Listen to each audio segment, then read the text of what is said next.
백현동 개발비리 의혹으로 검찰에 소환된 더불어민주당 이재명 대표가 13시간 넘게 조사를 받고 오늘 새벽 귀가했습니다.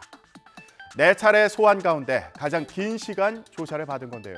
이 대표의 말을 들어보시죠. 객관적인 사실에 의하면 전혀 문제될 수 없는 사안인데 목표를 정해놓고 사실과 사건을 꽤 맞춰간다는 생각을 버릴 수가 없었습니다.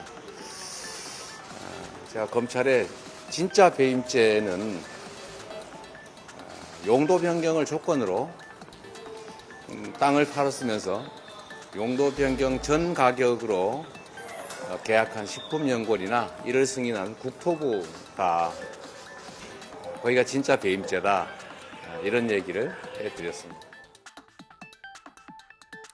조사실에서 이 대표는 30쪽 분량의 서면 진술서를 제출하고 혐의를 적극 부인한 것으로 전해졌는데요.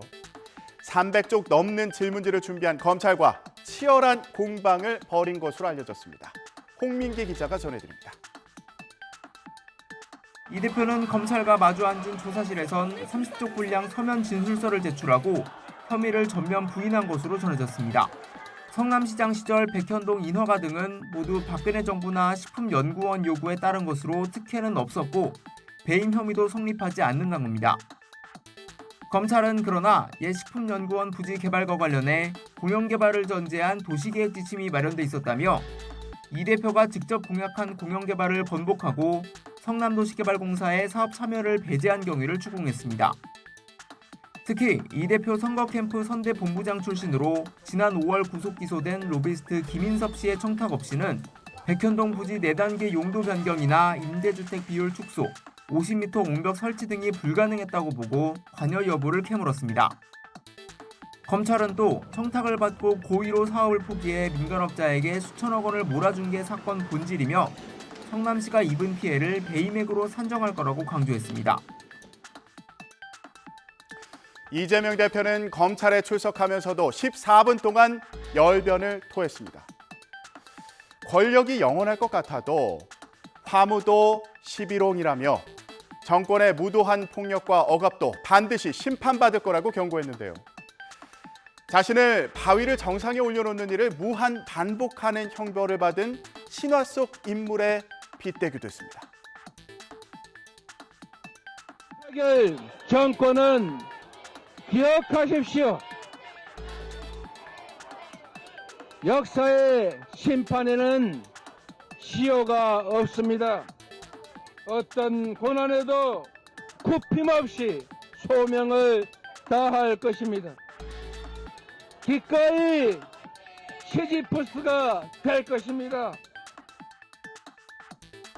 국민의힘은 이 대표를 향해 권력형 토건비리 범죄 혐의자가 마치 영웅이 개선하는 것처럼 검찰에 출석한다며 비판했습니다.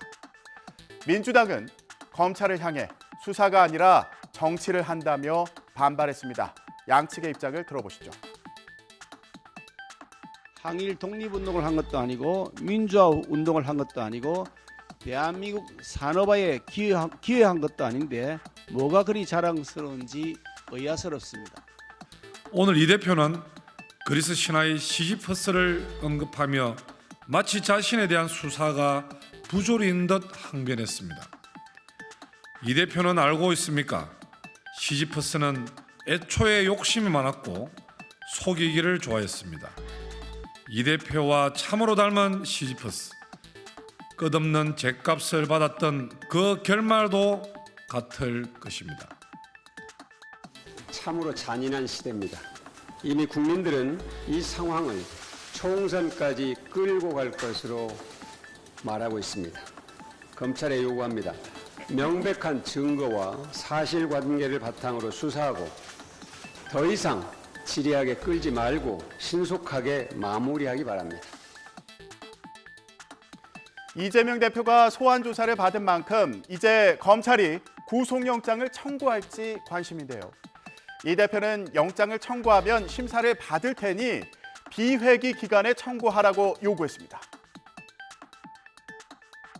또 안 되는 조작 수사로 구속영장을 청구한다면 제 발로 출석해서 심사받겠습니다. 저를 보호하기 위한 국회는 따로 열리지 않을 것입니다. 회기 중에 영장 청구해서 분열과 갈등을 노리는 꼼수 포기하고 당당하게 비회기 때 청구하십시오. 만약 검찰이 회기 중에 영장을 청구해서 체포동의안을 표결하면 의결이 돼도 논란, 안 돼도 논란이 될 것으로 보이는데요. 부결되면 방탄정당이라는 비판이 있을 테고 가결돼도 찬반표 계산으로 당내 분란이 예상되기 때문입니다. 그런 만큼 민주당도 8월 말에 비회기 기간을 두자고 여당에 제안했지만 아직 별 소득은 없는 것으로 보입니다. 기간을 며칠이라도 8월 중에 확보를 해서 만약 검찰이 영장 청구를 한다면 그 기간에 이제 다른 본회의 개최나 이런 부가적인 절차 없이 바로 나가서 영장 실질 심사를 받을 수 있기 때문에 이제 그런 기간을 며칠이라도 확보하고자 이제 여당 측에 제안을 한 상태이고요.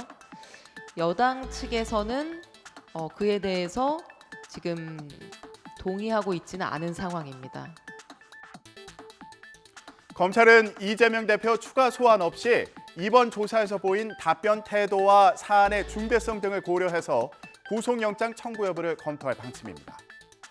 쌍방울 대북 송금 사건까지 묶어서 영장을 청구할 거라는 전망이 나오는 가운데 이 대표 거취를 둘러싼 당내 갈등도 심화할 것으로 보입니다. 이런 가운데 국민의힘에서는 이 발언이 논란이 됐습니다. 타고 있는 배를 침몰하게 하는 승객은 승선할 수 없다. 이철규 사무총장이 그제 비공개 의원총회에서 함께 항의하는데 멀쩡한 배에서 노를 거꾸로 젓고 구멍이나 내는 승객은 승선할 수 없다고 말한 것으로 전해졌는데요. 그런데 사무총장은 총선 공천을 지휘하는 데다 공천 평가의 바탕이 되는 당무감사를 앞둔 만큼 발언의 파장은 컸습니다. 당에 공개적으로 비판적인 목소리를 내는 의원들에 대한 경고라는 해석이 나왔는데요. 유승민 전 의원, 이준석 전 대표는 물론 최근 공개적으로 당 지도부에 비판적인 목소리를 내는 윤상현, 하태경 의원 등을 겨냥한 거란 분석도 있습니다. 결국 다양한 목소리가 나오고 거기서 수용을 하고 그게 이제 건전한 정당이고요.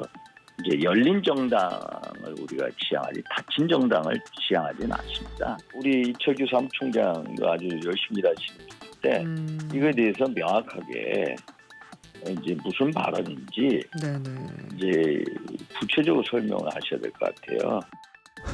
그래서 징계받은 사람이 여럿 있잖아요. 아니 중징계 받고 그러니까 이제 말 조심해라는 이야기고 그러니까 이제 징계받은 사람은 당연히 뭐 공천이 안 되거나 크게 불이익을 받거나.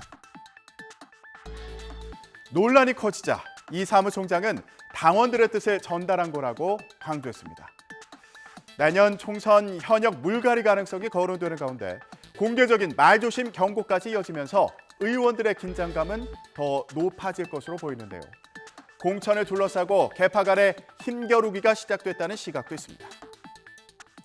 오늘은 김대중 전 대통령 서거 14주기입니다. 여야 지도부는 오늘 김 전 대통령 추도식에 나란히 참석하는데요. 생전에 고인이 추구한 국민 통합과 화합 정신을 되새기는 시간이 됐으면 좋겠습니다. 지금까지 전국 브리핑이었습니다.